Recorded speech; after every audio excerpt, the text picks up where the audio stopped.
Nearly 50 years ago, Todd Energy was part of a company that drilled the Mangahewa 1 well on hilly farmland in northeast Taranaki. It was 1961, and the well, drilled and tested by Shell, BP and Todd Oil Services, was a sub-economic producer, so it was abandoned. Now, nearly half a century on, both the Mangahewa field and neighbouring McKee field are steadily flowing crude oil, gas and condensate for 100% owner-operator Todd Energy.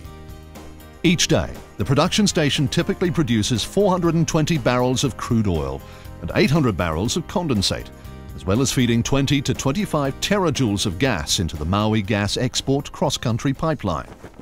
But at the start of the new millennium, when Todd Energy bought McKee, the future of the field was far from bright. Some in the industry believed that the McKee reserves would run out between 2004 and 2008, which hasn't happened. Todd Energy management understood the huge potential of the field, and when the company took over the operations, it adopted a coherent asset focus, which has extended the field's life to 2025 and beyond. The McKee field, the first significant oil field in New Zealand, was discovered in 1979 and was named in honour of Kiwi energy industry advocate and scientist Tasman Joseph McKee. The first well, McKee 1, wasn't a producer, but it told government-owned company Petrocorp Exploration what it needed to know. Well, McKee 1, even though it didn't produce, gave enough confidence to continue drilling into the future. It really was a new era and exciting times. Of course, back in those days, health and safety wasn't anywhere near as developed as it is these days. We could get out in our singlets and our shorts and our Texan boots. Got really some good memories of those days. It really was a good time. Back in those days, the male-dominated oil industry was often manned by men in shorts, better known as stubbies. They did wear pull-on safety boots and aluminium McDonald's tea hard hats and coveralls. But when things got hot, they would strip off to reveal those short shorts and legs and work with their chests bare. The man behind the push to drill and test McKee 2 was production geologist Tom Haskell. The well site was located on the Watson Sheep Farm, about 500 metres south of where the production station would eventually be built. It was a turning moment in New Zealand's petroleum exploration history. The problem was we had to find a location for the rig in that very rough country through there, so I literally put my running shoes on, took my geological maps, air photographs, seismic sections, and sort of combed the hills for a place where we could move the rig to. Found a location about 800 metres away. We drilled the well in quite good order and condition, and yeah, it was successful, and really the rest is history. The drilling continued with McKee wells 3, 4 and 5. And in 1982, a think big decision was made to build the McKee production station.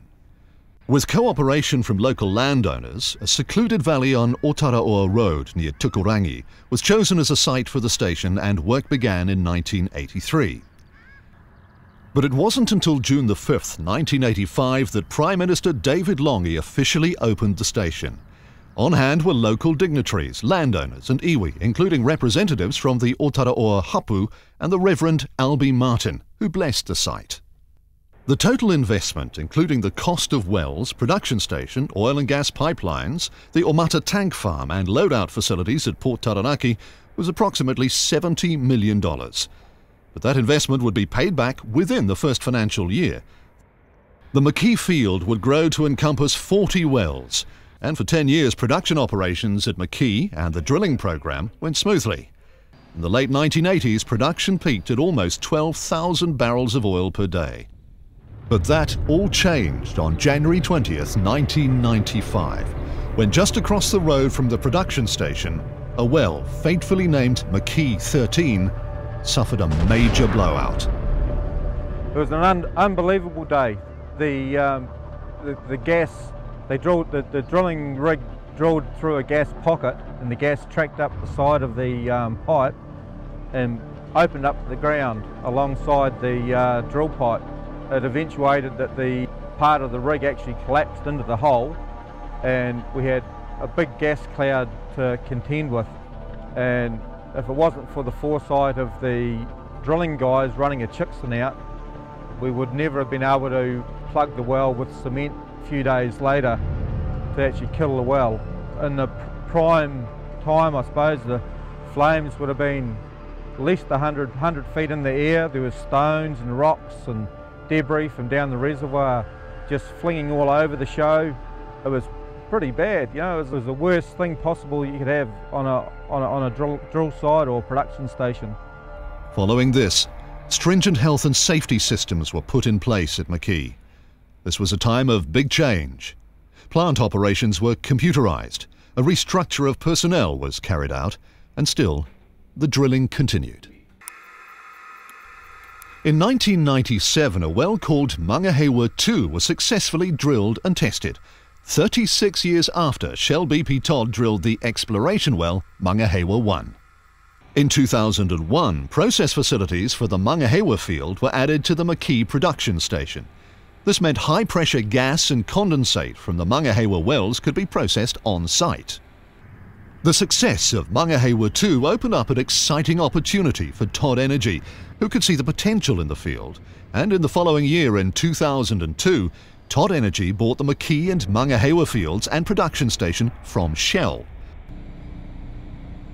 Then in mid-2006, Todd Energy Management took over operation of the fields. To do this, the company needed to gain formal certification from the appropriate regulatory authorities in order to operate pressurized equipment, something it managed in just 3 months. Yeah, I've been here 20 years. Been through lots of different owners. You know, most of them been here for the short term, get the oil and go, 5 years at a time. All changed a few years back when Todd Energy took it over. They looked at it totally different. They saw it as a gas asset. And, you know, they're developing things as new gas fields, new plant, new generation power, you name it, they're doing it. It's really like a family working here. Last year, we lost our good mate, Tumai Tamati. Tumai spirit is what the whole place is all about. He had his whole family up here helping him. His wife, Huia, we all knew her as Auntie. She was the cleaner, and the kids would be up here helping him, mowing the lawns, helping in the gardens. That's what it's all about. That's the McKee spirit. The spirit of McKee has been captured by Todd Energy. Now, 25 years on, the McKee field has produced 47 million barrels of crude oil and over 150 petajoules of gas, which represents over 1.2 billion New Zealand dollars of value at today's commodity prices. Remaining reserves for McKee and Mangahewa are significantly higher now than they were when Todd Energy bought the fields in 2002, despite the subsequent 8 years of production. Todd Energy purchased McKee and Mangahewa because it realised there was potential, upside potential, far more upside than downside. We recognised, in contrast to some of the industry sources, that it wasn't a matter of closing the gate, but that we could sweat the asset. Not only is the McKee and Mangahewa operation surviving, it's thriving. There are 12 wells still in production on the McKee field, and the Mangahewa field is rapidly expanding its gas and condensate reserves. The plant is at the hub of Todd Energy's gas and oil generation in New Zealand. One of the biggest challenges in building this production station in the 1980s was the fact that this crude oil is very, very waxy. At normal temperatures, it's like a thick grease and almost like a candle. A decision was made that the best way to handle it was to heat it up to 60 degrees centigrade as it comes into the production station and keep it hot right throughout it. That meant a lot of insulation, a lot of electric heat trace so that it never went cold. If it went cold, it would form solid wax and it would block some of the pipes. The pipelines are like tentacles under the earth that flow into the station from numerous wells all over the fields. Oil and gas arrives in individual and shared flow lines before being combined in a spaghetti junction of pipes. The McKee mixture then enters a separator after being heated, where gas is removed from the top, oil from the middle, and water from the bottom. Water from the bottom is filtered and then pumped into a reservoir deep below ground level. Oil is stabilized to remove any residual gas so that it can be stored in tanks and shipped to customers without the need for pressurized storage. The last component, gas, is treated by removing water and then chilling to below zero to remove hydrocarbons that interfere with the use of the gas by customers. Lastly, the gas is compressed so it can be put into the pipelines for sale. The Mangahewa well stream is treated in a separate plant.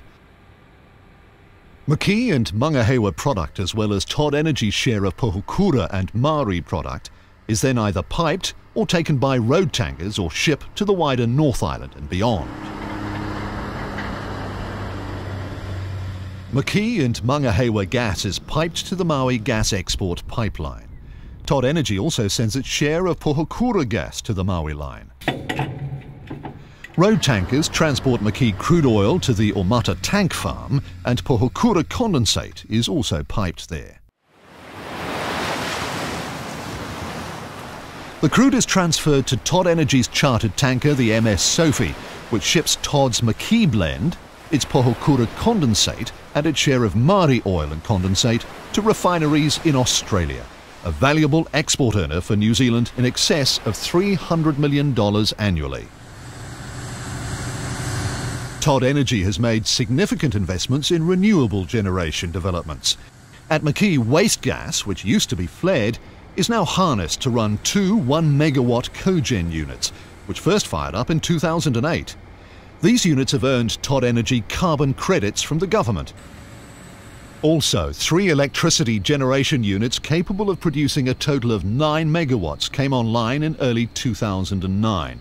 Together with the cogen units, they generate 11 megawatts of electricity for the national grid each day, enough to supply electricity to approximately 11,000 New Zealand homes annually. In 2010, Todd Energy will be building a $65 million LPG extraction plant adjacent to the production station. The future's bright.